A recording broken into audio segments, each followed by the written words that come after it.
When the presidential pardon list was first published by the State House in Abuja, it looked like a done deal. Names were made public and the country reacted, but not kindly. Nigerians saw names that raised moral and legal eyebrows.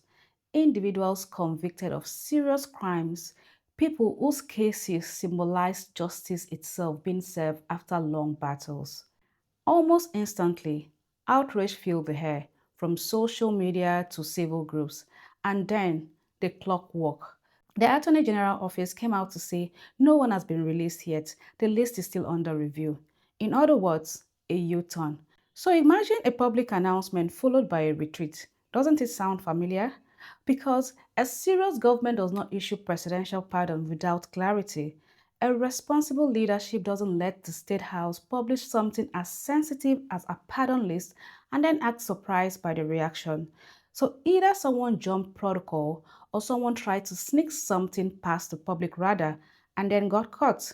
Because once Nigerians saw that list, questions started flying. Who approved it?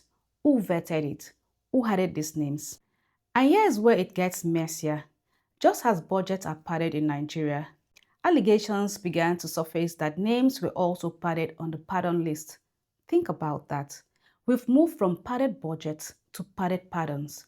In a country where every policy comes with hidden agenda, even forgiveness has been audited. Some insiders claim that names were inserted that did not pass through the proper channels, a reflection of how far corruption has eaten into the system. And once these names hit the media, the presidency had no choice but to slow down and clarify. Because every time this government backtracks, it chips away at something deeper: public trust. When pardon lists are published and then retracted, citizens start to believe governance is a joke. And that is dangerous because it tells Nigerians that leadership decisions are not based on principle but on pressure. It shows that the government often acts first, think later, and only corrects itself when there is backlash. It is a mirror of a system where justice can be negotiated, where the powerful can rewrite consequences, and where leadership only listens when the crowd gets angry.